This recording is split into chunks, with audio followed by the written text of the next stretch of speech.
This is the Sri Ramana Maharshi satsang, a time to listen, reflect, and deeply meditate. Know yourself and be always free and at peace. Welcome. I'm Richard Clarke, hosting this satsang. I'm not a guru or a teacher. Like you, I love this teaching, so I just want to share it. I'm reviewing and commenting on the book Talks with Sri Ramana Maharshi. This week is talk 132, part 1. An educated man asks, is there an absolute being? What is its relation to the relative existence? Maharshi said, are they different from each other? All the questions arise only in the mind. The mind arises with waking and subsides in deep sleep. As long as there is a mind, so long will there be such questions and doubts. Then the devotee asks, there must be stage after stage of progress for gaining the absolute. Are there grades of reality? Maharshi says, there are no grades of reality. There are grades of experience for the jiva and not of reality. If anything can be gained anew, it could also be lost, whereas the absolute is central, here and now. The dialogue continues with the devotee saying, if so, how do I remain ignorant of it? Maharshi replied, for whom is this ignorance, this veiling? Does the absolute tell you that it is veiled? It is the jiva that says that something veils the absolute. Find out for whom this ignorance is.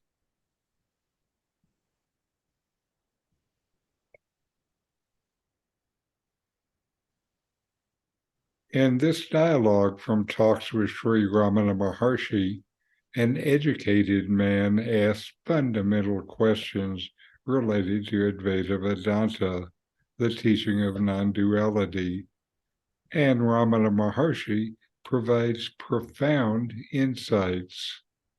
The first question is there an absolute being?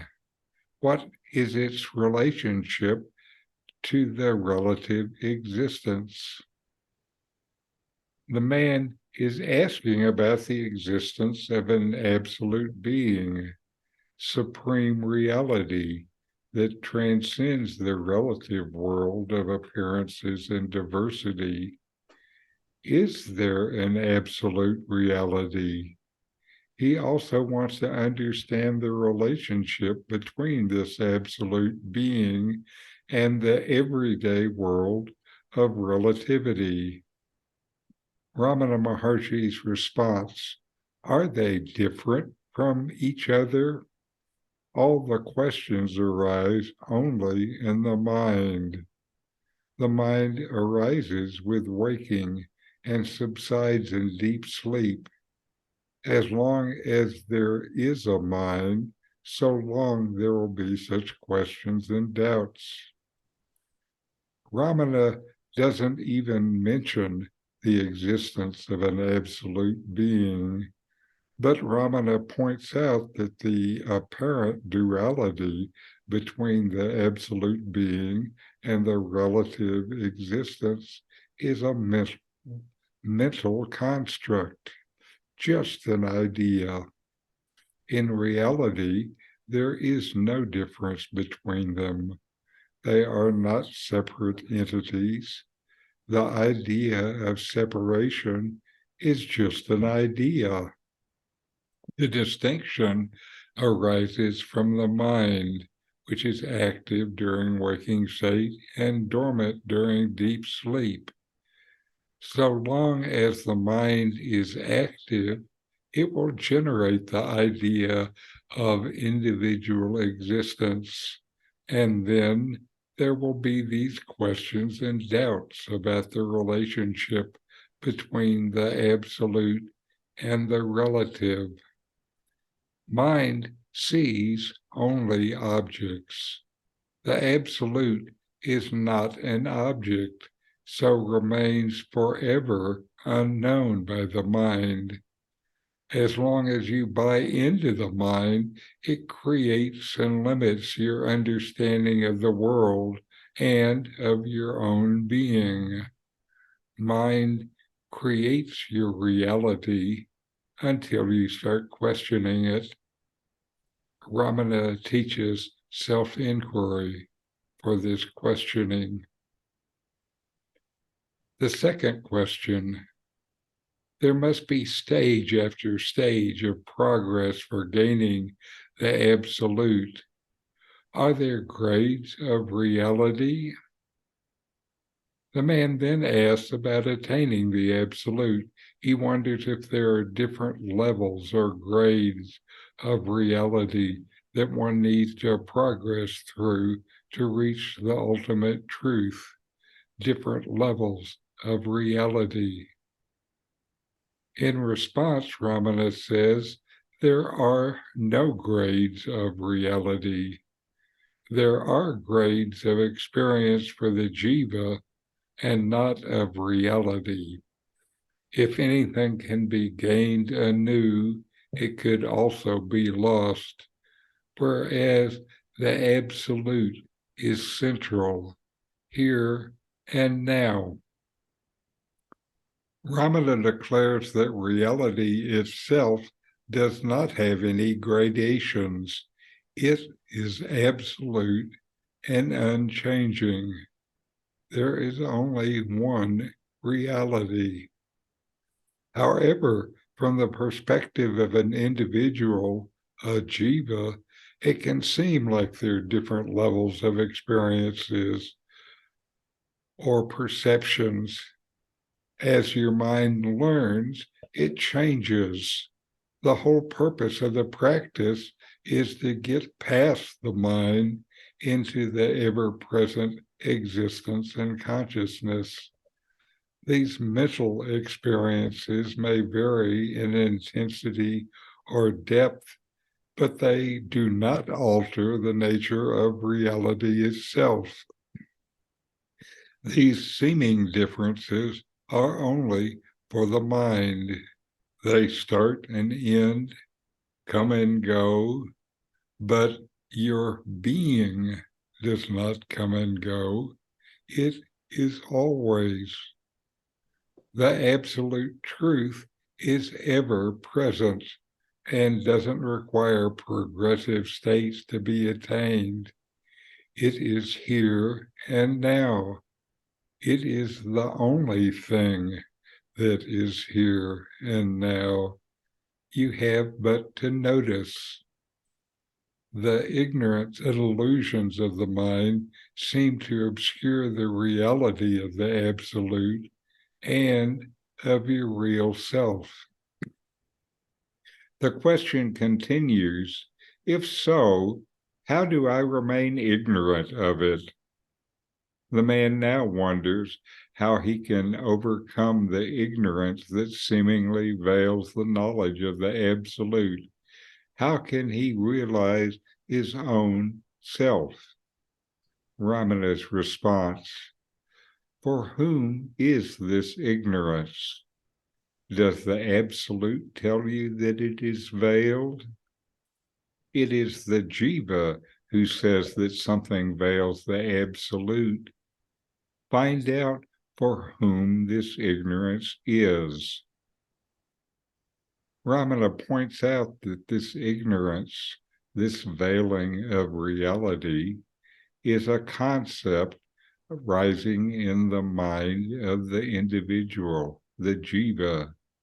The mind, in this context, refers to the faculty of thinking, perceiving, feeling, and experiencing thoughts and emotions. It encompasses both the conscious and the unconscious aspects. Advaita sees the mind as a product of the material world, and so the mind is inherently transient and changeable. The mind borrows its awareness from the consciousness of your own being and declares, "This is me." The absolute being does not veil itself. This notion of veiling is a projection from the limited individual mind, just another idea, actually just ignorance. To overcome this ignorance, you need to inquire deeply into the nature of the self, your own identity, with all your mental ideas about who you are. Inquiring, you realize the inherent non-dual nature of existence. Ignorance of the mind obscures the self. Inquire to remove the ignorance. Then the self stands on its own, uncreated and ever existent. In this dialogue, Ramana dismantles the perceived duality between the absolute and the relative and emphasizes the immediacy of the absolute truth. He encourages self-inquiry as a means to dispel ignorance and realize your true nature. These insights are central to Advaita Vedanta that aims at the realization of non-dual consciousness. So, inquire, know yourself, and be always happy and at peace. And now for a talk from Nome, Non-Dual Self.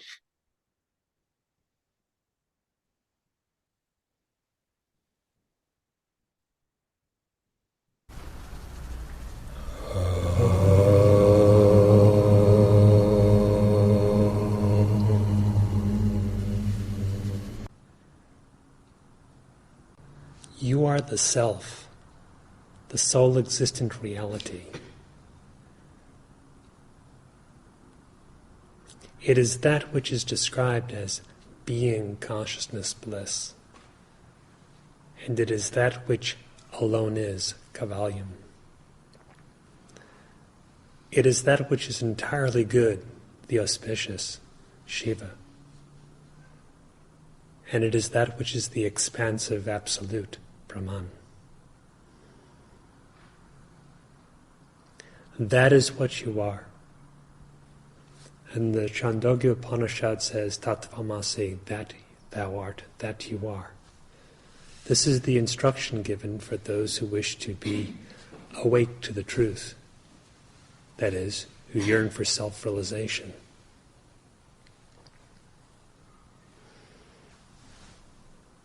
It appears as simple, but what it is of utmost profundity.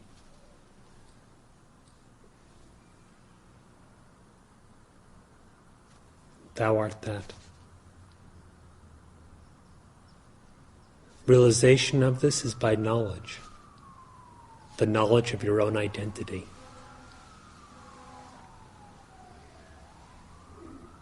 If you examine your own mind closely, you will see that every kind of bondage, every kind of difficulty has its root in misidentification. Specifically, it all starts with what the Maharshi referred to as the I notion. The subtle assumption of existing as some kind of individual entity.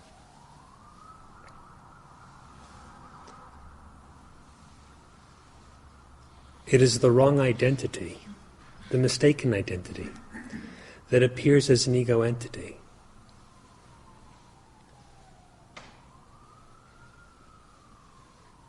It is that ego entity that seems to have a difficulty in his own mind.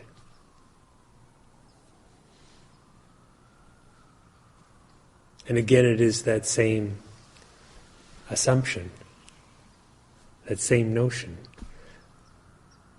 that experiences the difficulty of a bodily nature, which again is also just within the mind, who suffers due to its pleasures or pains, its limitations, its decay, death, etc. And similarly with the world, which is also within the mind, experienced from a supposedly bodily location, which is also within the mind. Difficulties with such are all based on someone, some identity involved with such. However the samsara appears, it is all maya or illusion, based on the wrong identity. A mistaken identity, a misidentification, has no substance. Its power, its falsely placed validity, all derive from you. The very supposition that there is an ego, a separate I, derives from you. Since the entire illusion, or delusion, is rooted in this I, which again is not so much a simplification by way of explanation, but rather looking at the deep basis. Since all delusion has its root in this assumed I, this identity, since all bondage is dependent upon the limitations of the bound one, the definitions of the bound one, and since our real nature is the invariable absolute, the Maharshi has instructed, giving importance to, who am I? If only your own nature becomes abundantly clear to you in interior knowledge, there is all peace. There is then no disturbance to your happiness, and not the least limitation on the innate freedom. If only your identity is known as it is, then the great truth extolled in the scriptures becomes self-evident experience.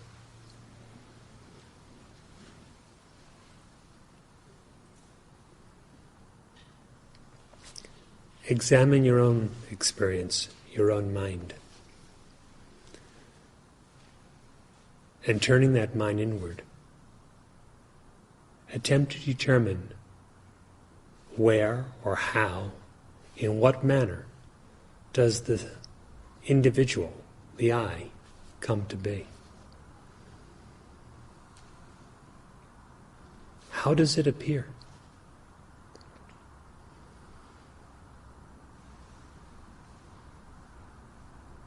If your attention is such as to be caught up in the forms in which it appears, as a mind, as a body, with attachments and so forth, then first trace these back as to for whom they are.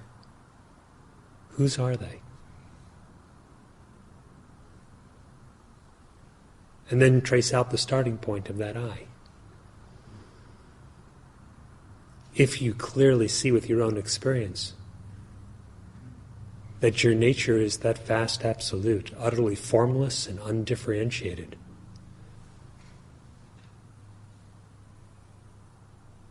then how or in what manner can an I appear or come to be, so that the rest of illusion could follow it.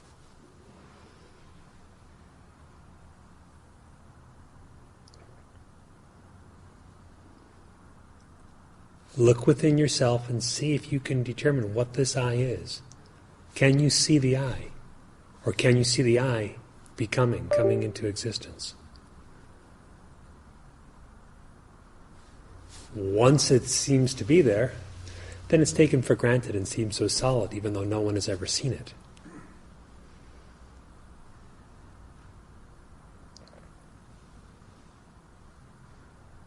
But look into its nature. What actually is there?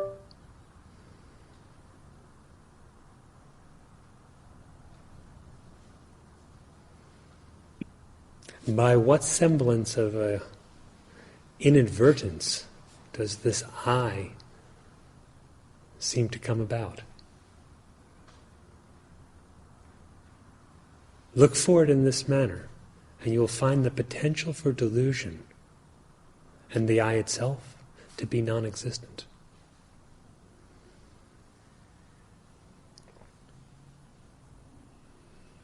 What remains is self-knowledge, which is self-luminous and of the nature of pure consciousness.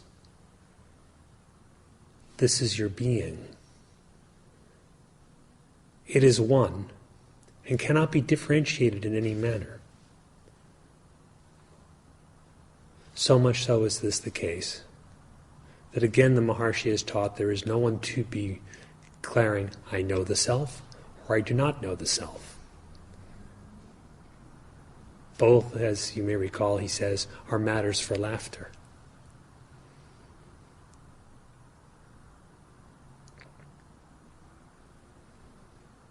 It is because there is no individual, no one apart from the self. So he declares that everyone experiences the self's existence, all of the time. There is no one else to do otherwise.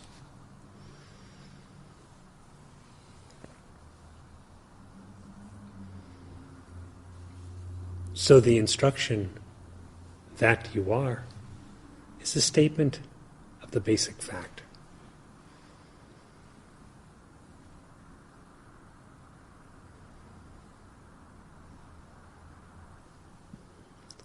Therefore, abandoning any objective outlook, determine clearly what your identity, what your nature is. The one who so determines is the nature itself, that is, the self itself. For that self, there is no possibility of imagination and its consequences.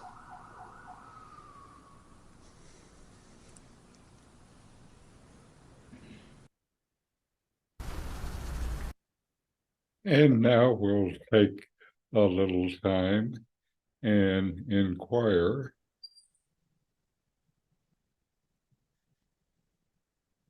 Notice that you exist, and you know that you exist.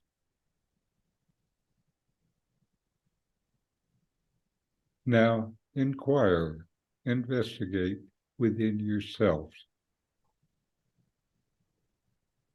Look deep within yourself. Is there any difference between your deepest self and the absolute self, Brahman?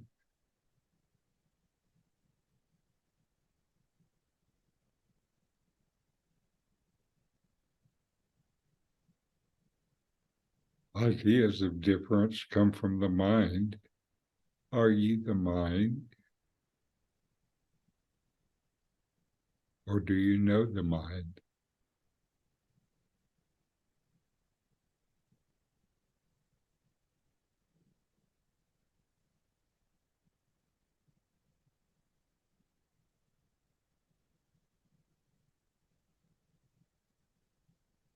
Are there grades or levels of reality?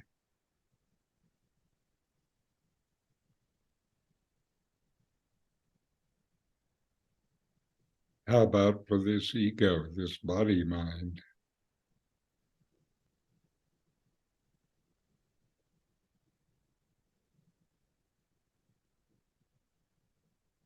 How about for the self? Does the self have levels?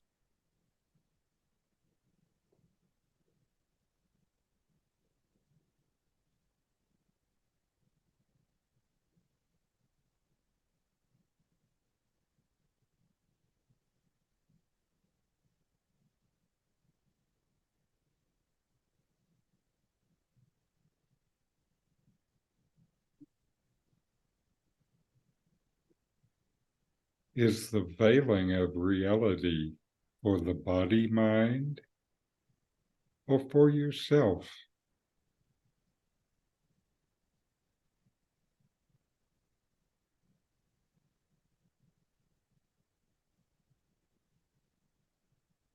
Who are you when there is no veiling?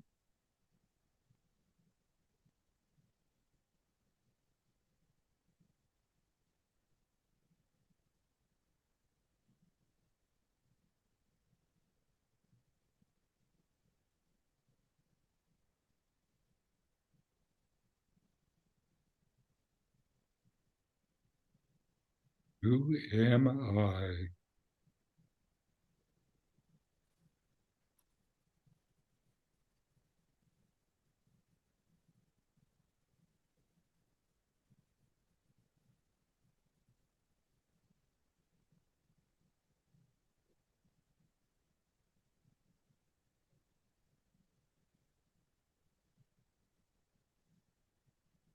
What is the nature of my existence?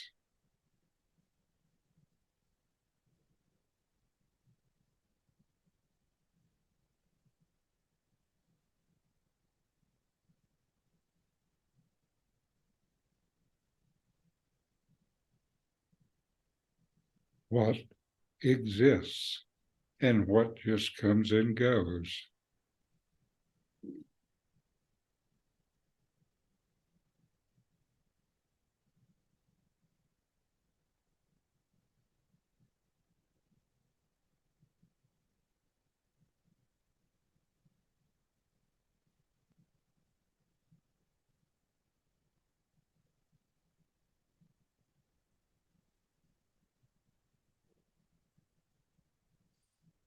All right.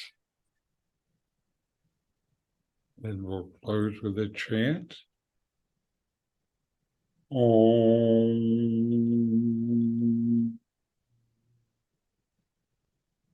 Shanti.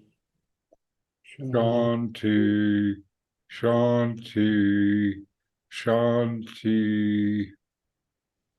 Om. Peace. Peace. Peace.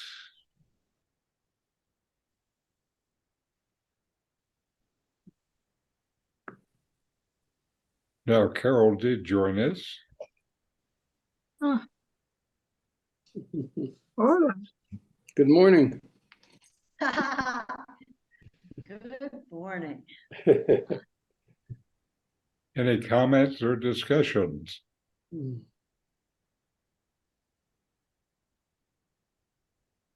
it just seems like some days it's just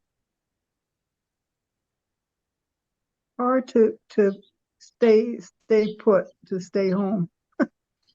Mm-hmm. You know, other Well, days I can be there, Uh-huh. deeply. Well, the mind is a troublemaker, It is. and the trouble is it starts when we start taking the mind for real. Yeah. Yeah. And it seems like so much of Ramana's teaching, especially in talks where he interacts with people who have not been studying this stuff for their whole life, is so much of his talk is to, get them to get past their mind, to see it as just a noisy troublemaker and put it down. Yeah, I mean, I definitely see it as a troublemaker, but sometimes it's just frustrating to just, have it just be quiet. Uh-huh. And of course, for me, the more I want it to be quiet, the more Yeah. it makes noise. Yeah. Yeah, well, but That's then, why go ahead. Ramana and Nome respond with a lot of these questions I think of at right angles to them. Because that way, when you come at it from a different approach, you have a chance. Mhm. You're not, we all know that we're not going to quiet the mind by thinking about it. No.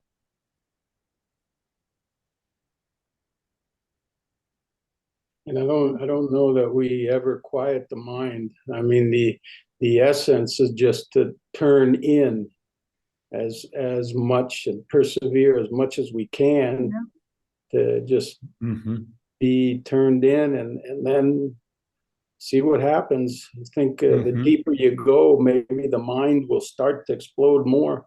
Uh-huh.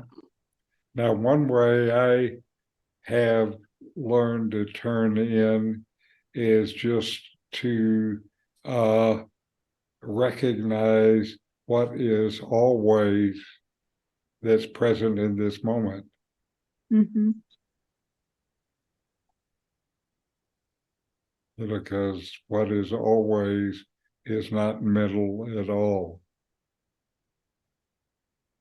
No, I recognize that most certainly. And the convenient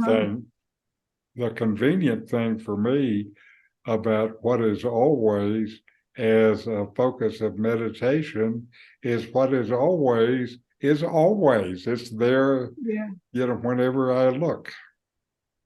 Yeah. The problem with not seeing it is not due to what is always, it's due to my own fickle mind. Yeah, it's like getting static in the in the radio or whatever. It's like, I know the station is there, and I know it's there and it's clear.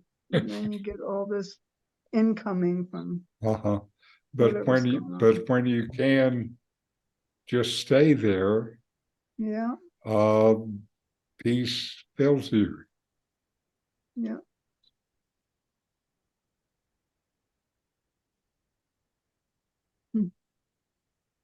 Well, very good. Good to see you all again, and good to spend this time together. Yeah. And namaste. See you next time. Thank You. Thanks for watching. If you enjoyed this Ramana Maharshi video, subscribe, like, and send me a comment.